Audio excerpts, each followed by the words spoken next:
Elis Regina Carvalho da Costa, gaúcha de Porto Alegre, mãe de 3 filhos, destacou-se e passou a ser uma estrela da música popular brasileira, basicamente por sua personalidade. Quando Elis canta, entende-se porque há anos ela se transformou numa das grandes figuras da nossa música.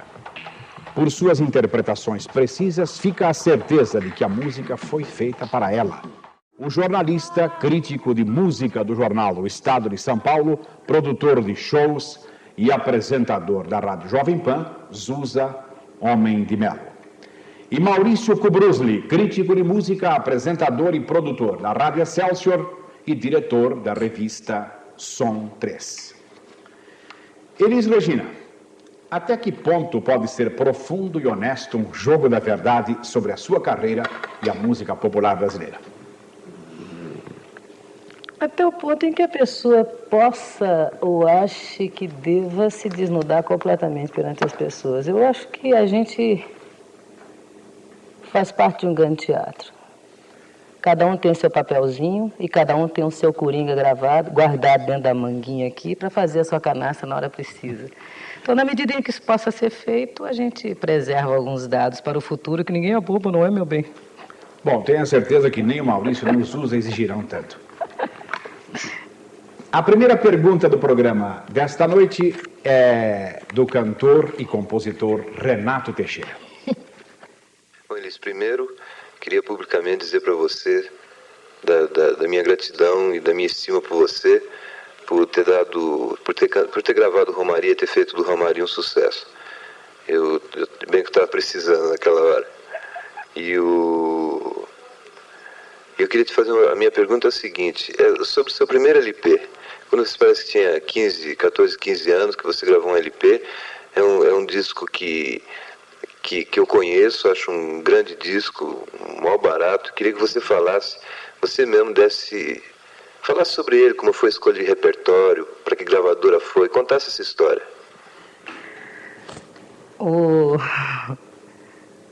achei graça quando o Renato falou da gravação de Romaria, porque nas conversas familiares dos Teixeira de Oliveira, consta que a casa do Roberto está com as paredes todas levantadas às custas de Romaria, esperando que eu grave uma outra canção para botar o telhado. Eu não consigo olhar o Renato sem morrer de rir dessa história. E eu acho que eu não fiz absolutamente favor algum. Não tem... É aquela velha história, a gente dá o tiro e quem mata é Deus, cara. Se a música chegou aí, tocou e o pessoal até cantou junto e repetiu, é porque alguma coisa tinha para que houvesse essa repetição e essa cantoria em grupo. Bom, agora, com relação ao primeiro disco que eu fiz, a história é a seguinte. Um dia eu estava em Porto Alegre e apareceu por lá um produtor de disco, o diretor de uma gravadora, o diretor de produção de uma gravadora. Eu não sei exatamente que cargo ele ocupava, chamado Nazareno de Brito, que era da Continental e que me convidou para fazer um LP. Aí eu, evidentemente consultando a Jocasta que me cabia naquele momento, Dona Erci Costa, mamã, tive assim a permissão para vir para São Paulo gravar esse disco, porque muito importante para minha mãe era que eu cantasse, mas que eu não deixasse a escola de lado. Então, combinado estava que eu gravaria o disco, mas que não sairia de Porto Alegre até ter o famoso canudo de papel do Martinho da Vila, o qual não tenho, porque cantar era mais importante. Quer dizer, mamãe insistiu, mas não ganhou a parada. Aí eu vim e gravei esse disco na Continental. De São Paulo foi transferido para o Rio. Os arranjos foram feitos pelo Severino Filho, que era integrante dos Cariocas, e já estava fazendo arranjo naquela época. Com relação ao repertório, eu não sei se é bom, eu não sei se é ruim, eu acho gostoso. Me lembro que naquela época eu fui escalada pela Continental para ser a Celi Campelo deles, já que a Celi Campelo era da Odeon. E era uma coisa que me deixava um pouco nervosa, não o fato de ser a cantora escalada para ser a segunda a ser campeã, mas pelo fato de ter que ser uma segunda pessoa. É mania. Diz que a perfeição é uma meta. Eu estava à cata dela. Continuo a cata. Eu não sei se eu vou chegar lá algum dia, mas eu queria morrer sendo eu. Naquela época era muito importante para mim isso. E eu não achava muita graça pintar no pedaço meio parasitando o trabalho de uma outra pessoa. Já é um problema de espinha dorsal. Isso aí eu acho que é formação mesmo. É jeito que a gente é criado e desse jeito a gente vai para a vida. Não achava muita graça nisso, mas também não tinha muita escolha, né? 16 anos e meio subentendido que a gravadora estava me fazendo um grande favor de me dar a chance de gravar aquele disco. Desculpa, Alberto Baton, eu sei que você não tem nada a ver com isso, mas foi isso que me foi contado na época. Você devia estar muito ocupado nessa época com outras coisas, nem era dono da Continental, talvez. Mas foi assim. Não foi muito engraçado na hora em que eu fiz o disco, porque eu queria fazer outras coisas. Eu já tinha o Chet Baker na cabeça, já tinha o João Gilberto na cabeça, tinha muita coisa que eu gostaria de ter feito. Mas, de repente, foi mais legal ficar esperando, porque ficou tipo panela de pressão, assim, sabe? Quando fez, se virou arrastão e daí não deu para segurar. Foi melhor. Explodiu com 24 anos de banho-maria, de repente até o pudim ficou mais gostoso, para mim. Entre esse momento e agora, você atuou em diversas gravadoras, com diversos estilos, atravessou, quer dizer, diversas fases da música aconteceram enquanto você foi gravando. Como é que foi a diferença entre um momento, não exatamente esse do início da carreira, mas quando você já era profissional, você fazia um disco, quer dizer, a sua relação com quem fazia o arranjo, com o produtor, e o que é hoje fazer um disco, que entra o marketing, entra o... Você viveu essa mudança toda, né? Eu vivi essa mudança toda. Eu acho que hoje é mais difícil se fazer um disco, porque a prepotência ganhou outros nomes. Ganhou o nome de marketing, ganhou o nome de merchandising, ganhou nomes ingleses, quando na realidade o que existe é prepotência e exacerbação. Quer dizer, são pessoas que ficam sentadas nos seus escritórios, vivendo de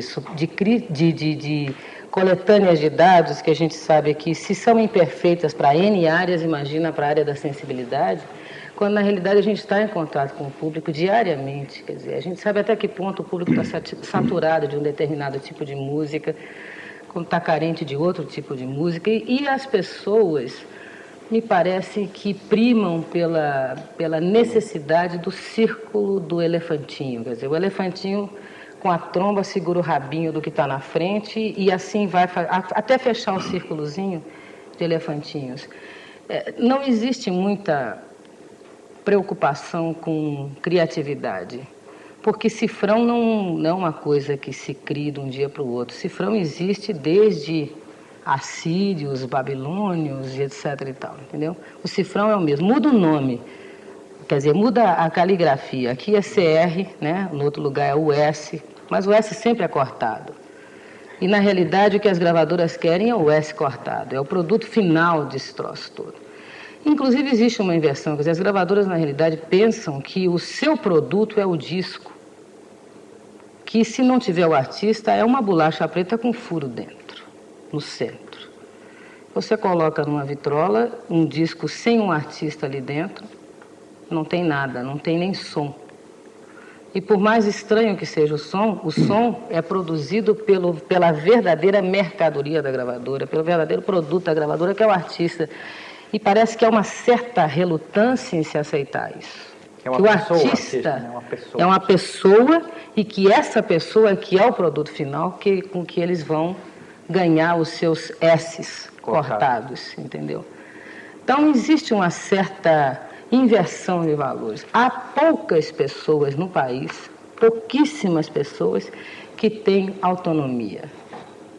Eu posso dizer que eu tenho autonomia porque eu sou muito mais impertinente e petulante que eles todos. Eu até arrisco um pouco, sabe? No jogo da conversa, no ping-pong onde se colocam os dados na mesa. Eu arrisco um bocado. Agora, eu arrisco sempre numa situação de inferioridade, porque eu não sou matriz, eu sou reprodução, sou reprodutora. A matriz tem muito mais condições, porque ela gera o S cortado 2 vezes. Ela gera quando ela grava e quando ela edita. Então ela galopa em cima de nós. Por isso que tem tanto compositor cantando. Porque ele fatura na editora e ele fatura na gravadora. Ele fatura 2 vezes. Quando nós somos apenas intérpretes.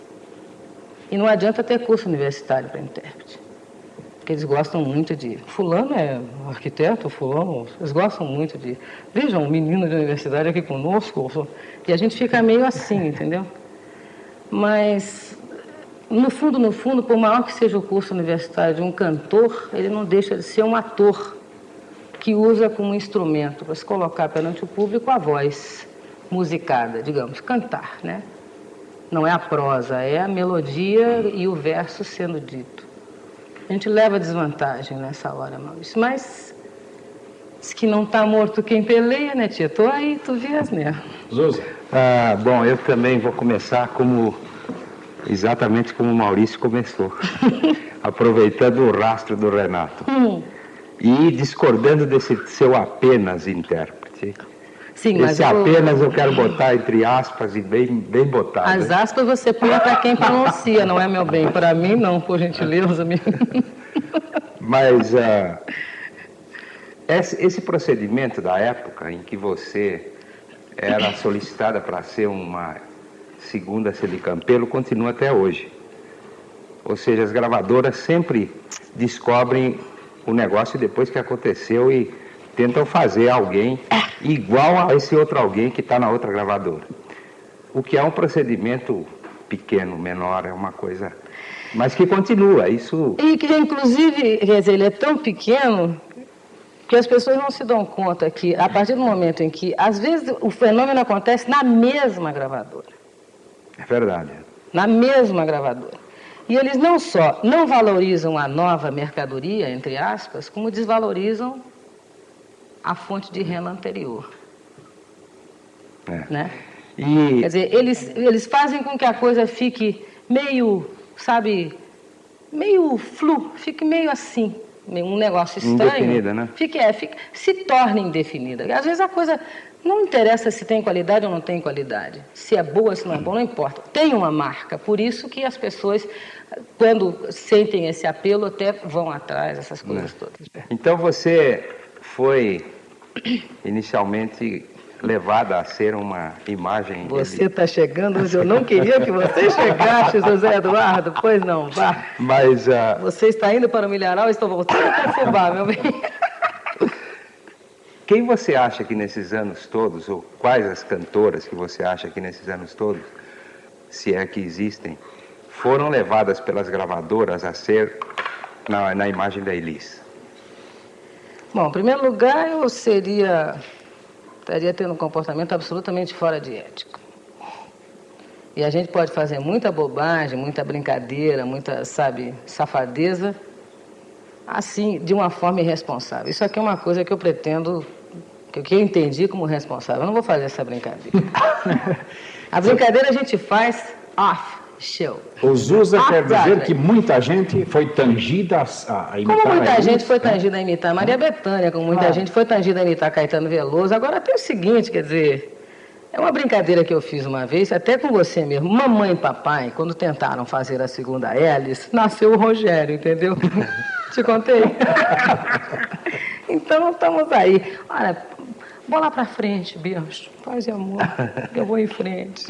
Elis, qual a sua reação quando, numa confissão feita agora pelo Renato Teixeira, você escuta de um homem de expressão como Renato na música popular brasileira, quando ele destaca o auxílio que você deu, o sucesso conseguido com a música Romaria, e ele diz humildemente, e o bem que estava precisando naquela época? Tem muitas, eu acho que tem várias coisas, né? Uma delas eu acho que é a satisfação de ter cumprido uma finalidade que eu mesma me impus, né? Cumprir. acho que existe um afunilamento. A cada dia que passa mais, a coisa está afunilando. Quer dizer, poucas pessoas vão conseguir passar por esse orifício pequeno que é a boca do funil.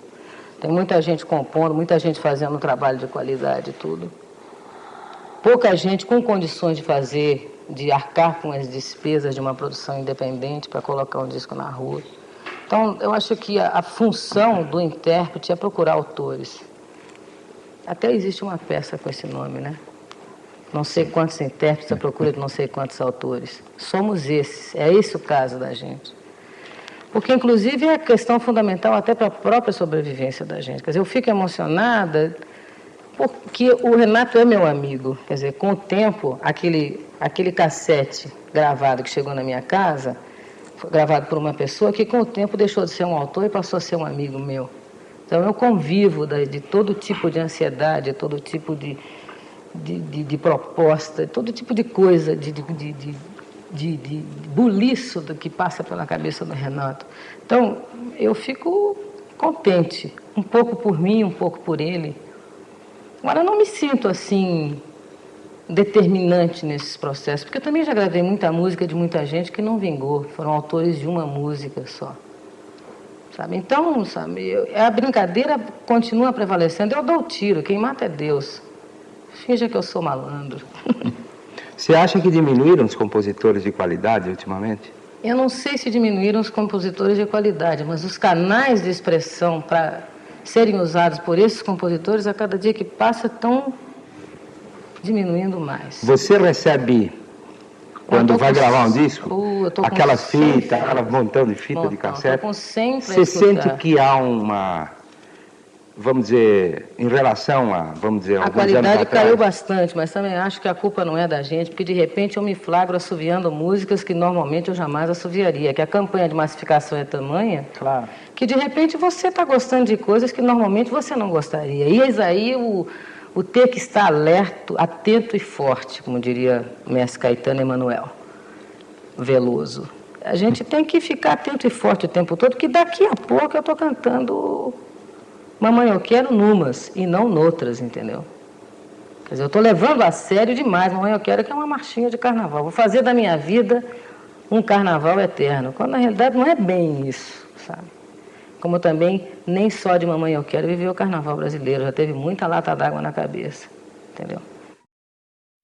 Elis, você é uma pessoa considerada uma reveladora de talentos, assim, quer dizer, sempre gravando música de gente nova, de gente que ainda não era famosa e de repente tinha fama por sua causa até, você trazia para o público, para o sucesso. E eu acho que de um tempo para cá, está acontecendo de um pessoal novo, que eu considero meio independente, meio marginal na música popular, não está mais procurando Elis Regina para gravar suas músicas. Está num esquema mesmo independente, suas bandas, seus grupos. E fora dessa turma nova, eu não tenho visto muita coisa aparecer. Fora de Itamar, Rigo Barnabé, esse pessoal que faz uma certa agitação por aí. Eu queria saber isso. Hoje em dia, quem é que procura a Elis Regina para gravar suas músicas? Poxa, essa turma são dois, né? Pelo visto, a turma reduziu-se a 2 pessoas, porque foram os 2 nomes citados. Quando existe a TT Espínola, tem tanta gente fazendo música. Não quer dizer que essas pessoas não procurem. O que há é uma impossibilidade da gente colocar certo tipo de música por causa do estreitamento de horizontes das próprias... os próprios estudos discográficos, vamos botar aspas nisso aí, das gravadoras. A gente não tem mais a liberdade que tinha antes. Quer dizer, uma época eu fui obrigada a fazer certas coisas porque eu era uma principiante. Hoje em dia, porque eu sou um número. Se eu sair, vem outro. Porque chibum qualquer um faz, entendeu? E você, vamos dizer... é levada a tomar esse tipo de decisão, mesmo contrária à sua própria ideia? Não é que eu seja levada a. É que não tem... esse tipo de produção não tem mais o escoamento que tinha antes. Eu não sei por que cargas d'água. Evidentemente, isso tudo faz parte de um processo que é muito mais amplo do que essa pequena discussão que a gente está tendo. A descaracterização de uma cultura, de uma raça... de uma maneira de pensar, de uma maneira de se comportar, de todo um povo, não é determinado só pelo tipo de música que ele escuta, entendeu? É por N coisas, todas elas importadas ou com o alvará para que sejam implantadas. Então, é uma coisa muito mais ampla do que um simples cantor de música popular possa determinar. Não sou eu quem determina tudo isso. Isso é um processo meio longo, é um processo que vem de alguns anos já. E que por vias avessas, transversas, algumas simples, outras mais duras, outras mais violentas, foi implantado e a gente, de uma certa forma, teve que se virar dentro disso tudo. E já também... teve alguma música que você queria gravar que você... muito. Não, essa não grava, não. Não. Essa não vai gravar. Não só isto, porque daria um certo trabalho aos departamentos jurídicos das próprias gravadoras, como ter músicas gravadas que tiveram que ser retiradas do disco por motivos de força maior e alheios completamente à vontade. Digamos, motivos de censura, falemos mais claramente. Quer dizer, um certo tipo de comportamento que foi imposto, né, importado ou implantado, não vem ao caso, auxiliado por esse esquema e por N outras coisas, e por um outro tipo de preocupação momentânea que a gente tinha, como a reconquista de uma série de coisas perdidas e que faziam, as quais a gente fazia muito caso, que eram muito importantes para a gente, que fossem mantidas ou que a gente as recuperasse. Essa manutenção, sabe, da música mais ao acesso da população, essa coisa se diluiu um pouco. A gente, na realidade, se distanciou um pouco do chamado grande público, que não tem o mesmo tipo de preocupação que nós tínhamos numa certa hora, de rever nossos amigos, de reter nossos amigos, de brigar por uma série de coisas que nós julgávamos importantes. Nós éramos de uma outra geração que foi criada em função dessas coisas todas. E nos sentíamos castrados porque não as tínhamos, então brigávamos para que elas voltassem. Então, era importante essa briga para a gente. Isso fez, de uma certa forma, com que a gente se afastasse de uma linguagem mais clara, até porque ela não podia, em hipótese alguma, ser usada. Então a gente ficou usando meias palavras, ficou andando por cima de bêbado e de equilibrista, um pouco todo mundo tinha, né? E de repente, sabe, quem falou mais fácil, quem chegou mais rápido, ganhou o espaço, né? Que não tem nada a ver com a rapaziada de produção independente, que é outra história. Você tem oportunidade, você tem tempo, você tem acesso de acompanhar esse tipo de produção? Foram lançados mais de 100 discos independentes. Pois é. Alguma coisa me chama a atenção, realmente me chamou a atenção. Itamar é uma pessoa que me chamou muita atenção. O Arrigo antes, já no próprio Festival de Música que a Cultura fez, talvez eu tenha sido das poucas pessoas de São Paulo que tenha ficado absolutamente encantada. Eu digo das poucas pessoas dessa área, né? Onde eu atuo, onde eu transito naturalmente. Mas quando eu dizia que gostava de versões eletrônicas, as pessoas ficavam completamente loucas comigo, queriam me matar. Sabe?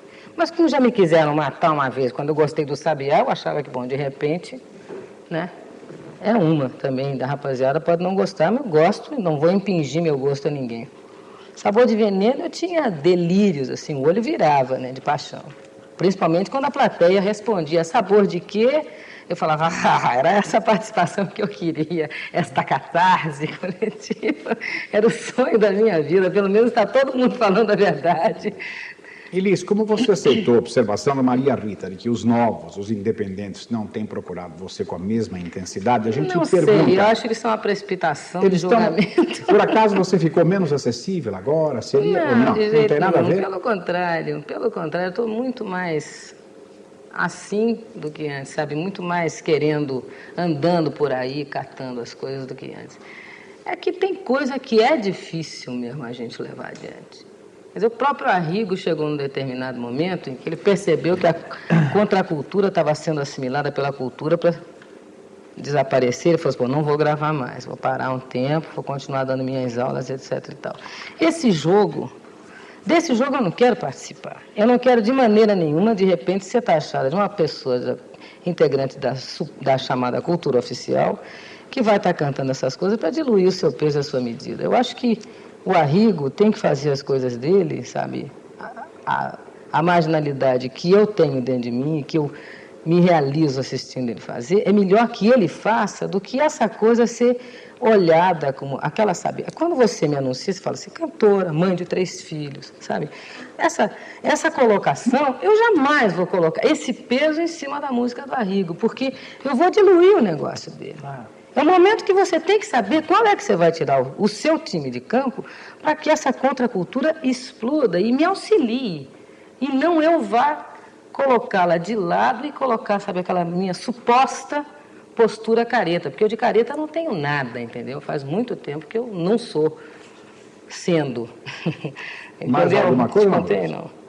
Não sei se você concorda em termos com o que eu estou falando. Acho que tem uma certa hora que a gente tem que sacar esse peso que a gente tem de cultura oficial, ainda que a gente não se considere e não seja efetivamente, e não vá, sabe, colocar um aval equivocado no trabalho de um cara. Deixar esse negócio explodir, que esse ruído venha auxiliar o que você está querendo colocar para frente.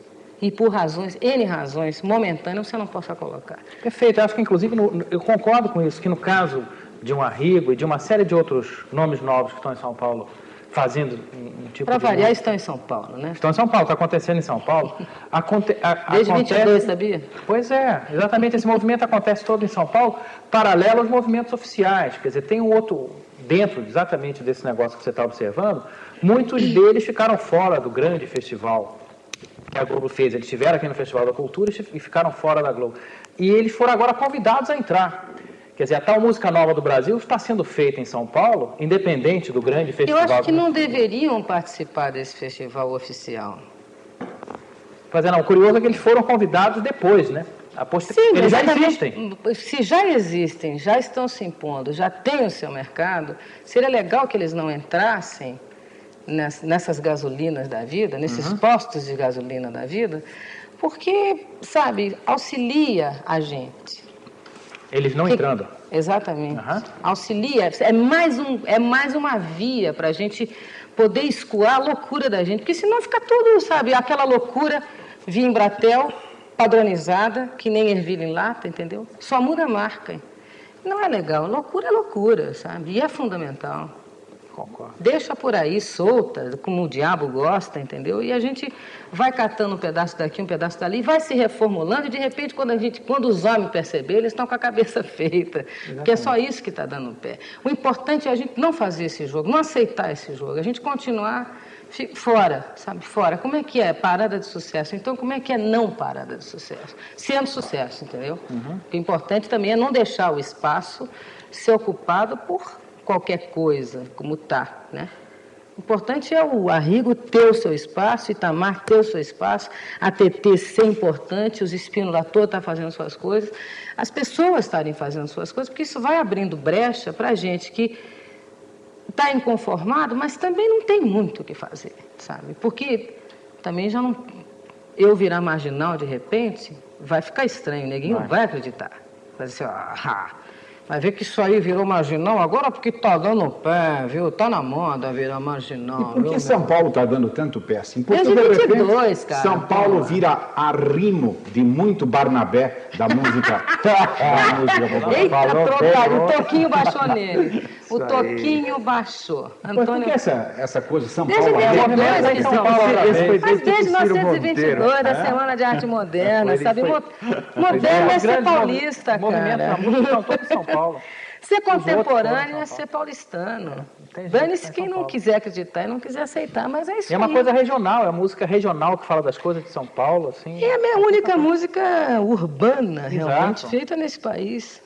Porque ela não tem gosto de praia, ela não tem gosto de mata, ela não tem gosto, ela tem gosto de concreto, sabe? Aquele concreto cinza, aquela garoa, que é a coisa da cidade mesmo, né? Tá aí tanta coisa. A Tropicália aconteceu aqui. E você vai ficar por aqui, né? Você andou pelo Rio, mas tempo. Não, eu fiquei enquanto estava trabalhando, fazendo temporada, essas coisas. Mas não... São Paulo mesmo. Planalto de Piratininga e não abro.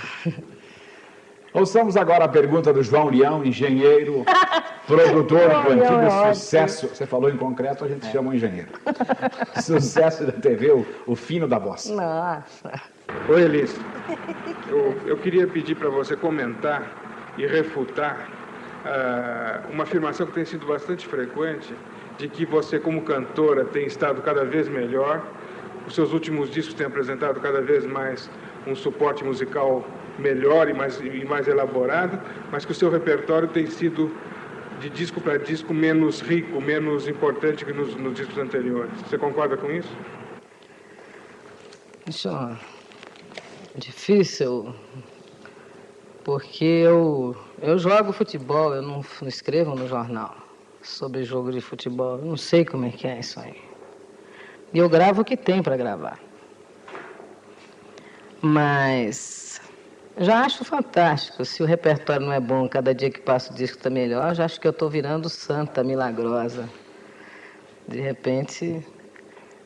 Mas, João, não implica com essas coisas, não, João. Deixa para lá. Acho que o importante é a gente seguir fazendo as coisas e com um mínimo de sinceridade, né?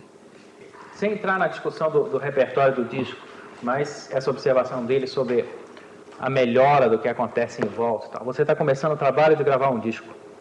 Como é que é essa relação sua com os músicos que vão tocar com você? A escolha dos arranjos, de como cada música vai ser? Quem comanda isso? É você? Sou eu, infelizmente, eu sou a única responsável. Evidentemente que sempre tem uma pessoa que faz a revisão, né? O copydesk existe até para ser usado. Mas eu sou a responsável. Acho que é mais ou menos a mesma coisa que você vê um texto do Nelson Rodrigues dito pela Fernanda Montenegro e pela Lilian Lemers. É evidente que cada uma vai interpretar da sua forma.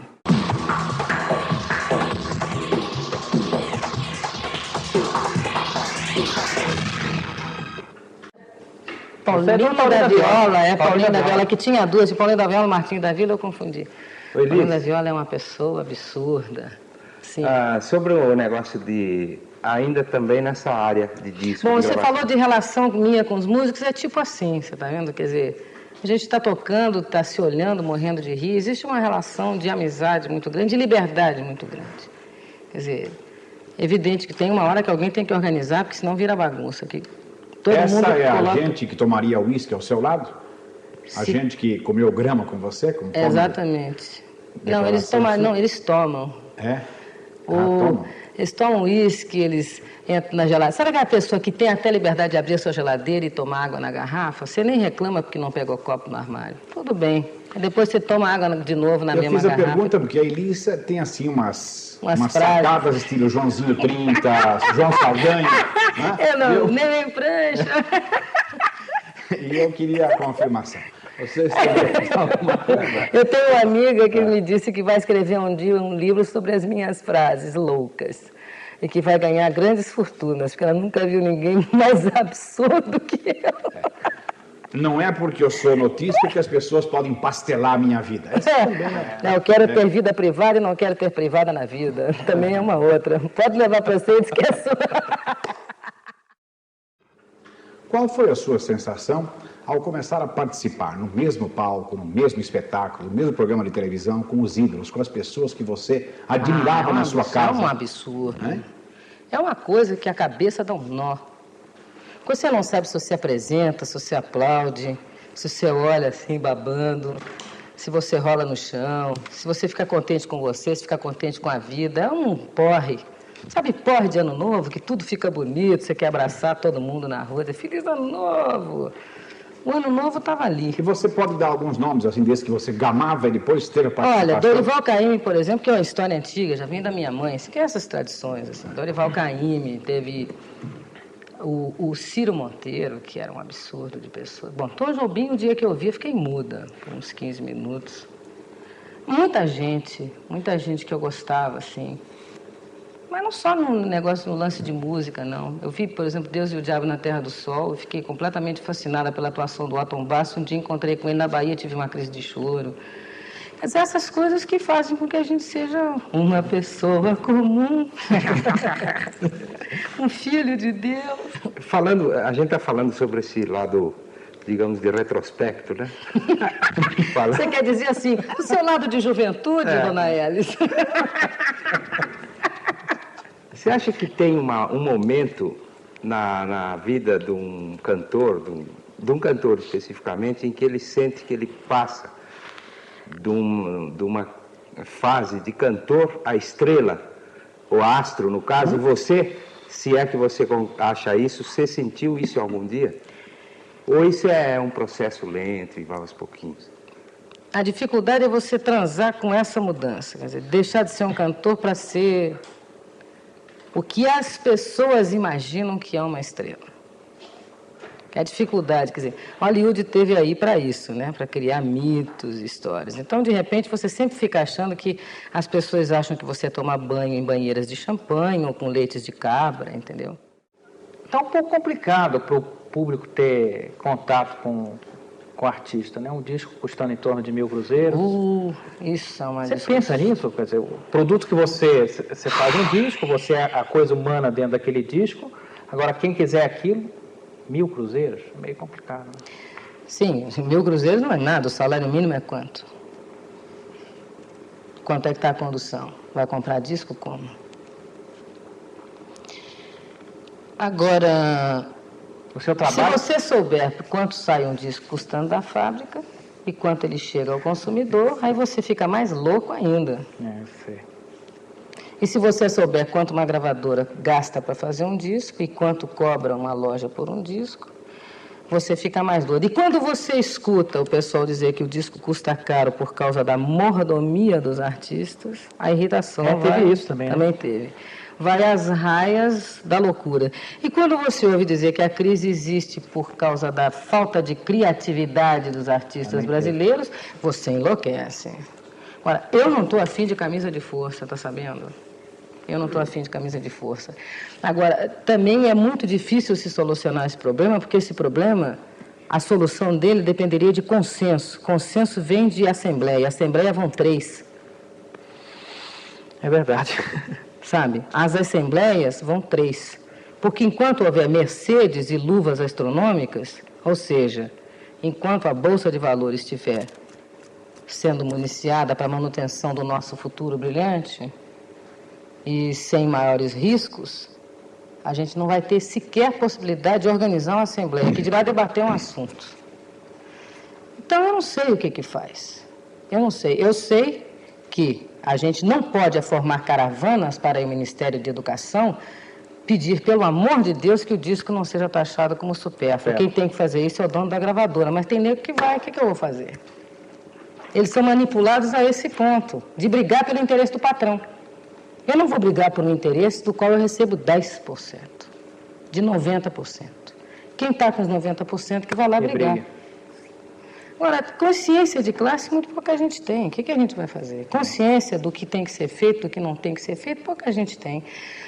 E eu estou um pouco cansada de organizar assembleia. Eu até organizei uma entidade chamada ASSIM, Associação de Intérpretes e Músicos, que não teve um sequer associado em todo o seu tempo de existência. Nem eu consegui me associar, porque jamais ela foi registrada no cartório de registros, porque não tinha o dinheiro para registrar. Eu achei que era demais, já tinha pago o advogado, era muito. Pago viagem para Brasília, era de todo mundo. Eu falei, um livro...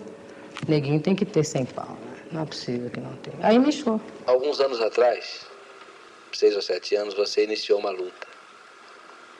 Fundou a ASSIM, a Associação de Intérpretes e Músicos, com o intuito de solucionar um problema da classe, porque os músicos, desde 1967, têm um direito autoral arrecadado, e até hoje músico nenhum recebeu esse direito. E você, com o espírito de Joana d'Arc, quis, de alguma forma, tentar resolver. Eu pergunto para você, valeu a pena?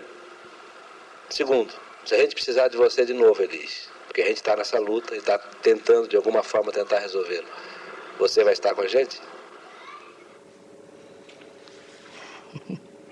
Que chamada, hein? Meu amigo Amilson, chamada? Pra mim não, meu amor, que só encaro chamada quando eu tô com a consciência pesada, não tem nenhuma. Que apelo, que conclamação. Ah, bom, que conclamação, ótimo. Chamada na minha terra é chamar na cincha. Quando o nego está fora da linha, puxar o freio. Puxa o freio.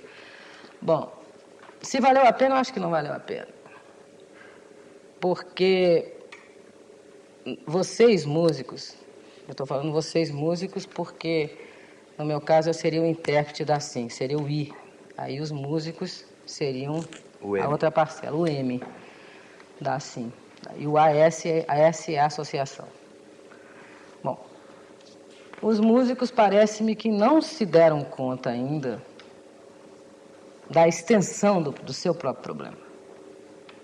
Eu acho que não se deram conta por várias razões. Talvez até a única desculpa que se encontra é exatamente o tipo de pressão econômica que paira eternamente em cima da cabeça dos músicos, né? A necessidade de sobrevivência, aquela conta de luz que pinta no fim do mês, e se não for fazer a gravação, como é que faz? Então faz a gravação de qualquer jeito, e quando eu digo de qualquer jeito, é insistindo em assinar aquele recibo canalha que faz com que ele ceda os seus direitos perpetuamente à gravadora. Então, o direito de mão de obra é entregue. A gravadora, de mão beijada, ela arrecada, e eu não sei o que faz com ela. Quer dizer, a arrecadação existe.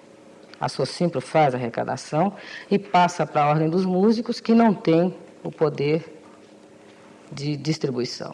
Então, o dinheiro fica ali num fundo previdenciário para comprar cadeira de rodas, pagar enterro.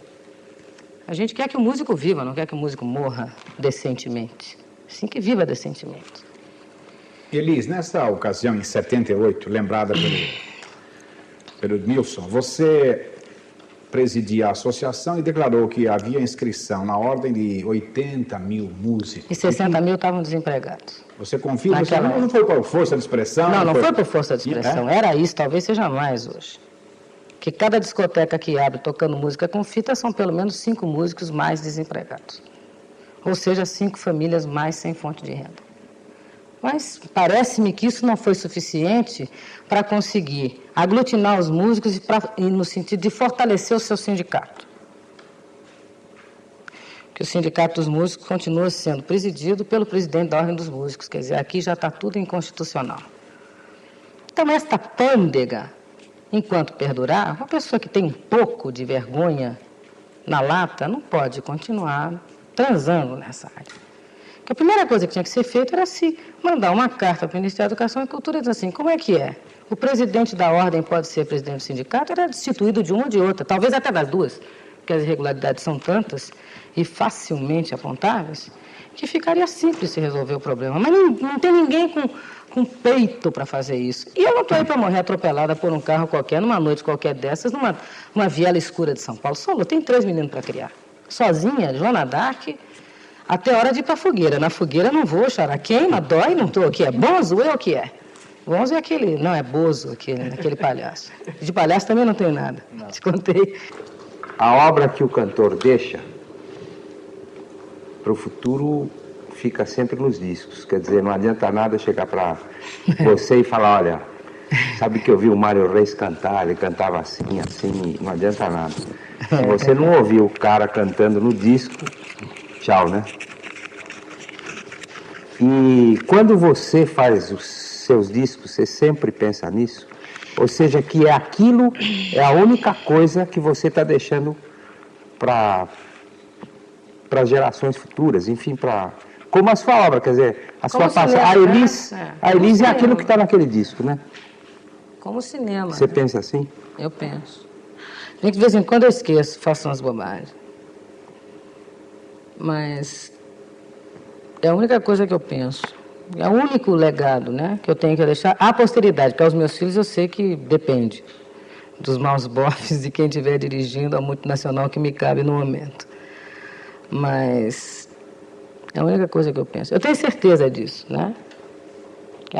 A longevidade do disco é uma coisa que pode servir de testemunha de defesa, como também pode lascar uma condenação histórica. Você reouve seus discos antigos, às vezes? Eu não tenho nenhum.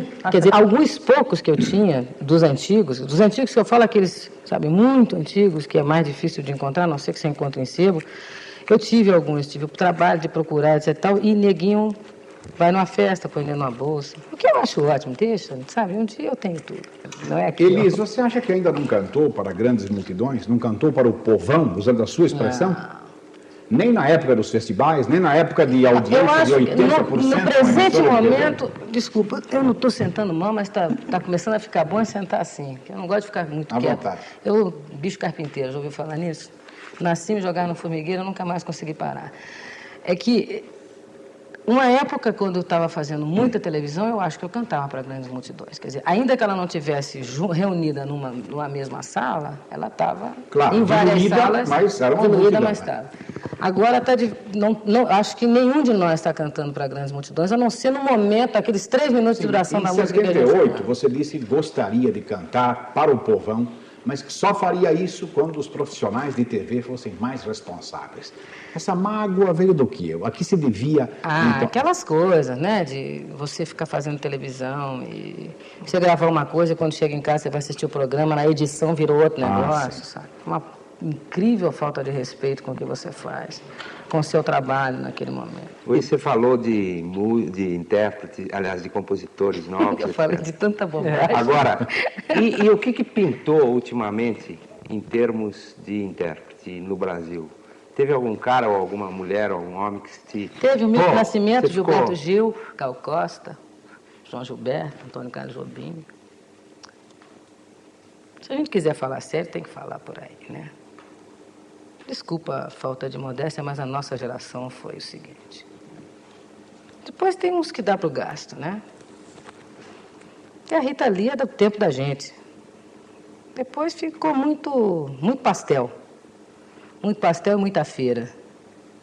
Agora, feijoada mesmo, fomos nós que fizemos, né? Nós né? Fazer o quê? Quando você quiser fazer o resumo todo, é difícil. E não é por falta de esforço da gente, de boa vontade da gente, tem boa vontade das pessoas, é que está confuso mesmo. Ninguém faz nada certo em hora errada. A hora está errada. Eu acho que aquele anticristo dos 666, o cavaleiro do Apocalipse, está solto. Está solto, bicho, não é possível. Muita confusão. Não é só 666, sem retorno, sem ponto final. 666 está solto. Já nasce um de bigodinho, tudo de novo. Você vai ver, já acontece. Cuidado. Então, acredito que chegou o momento de perguntar. Depois do 666, você quer perguntar o que mais? Aí diz, não, nosso entrevistado desta noite, se nós tivermos aqui hoje o jogo da verdade. Michel, eu falei umas coisas que periga até eu me danar por elas, viu? Mas eu falei o que dava para eu falar. Que eu falei para você, tem um coringa escondido, porque eu também não sou boa para dizer tudo que eu penso, que senão amanhã eu estou desempregada para toda a vida. É muita loucura e eu sou mais louca que a loucura que está solta, quer dizer... Eu fiz o que eu pude. Se desagradei alguém, lamento, mas é fruto da minha observação. Pode ser que eu esteja vendo o mundo por um prisma errado, aí me desculpem de novo. Mas é o que eu acho.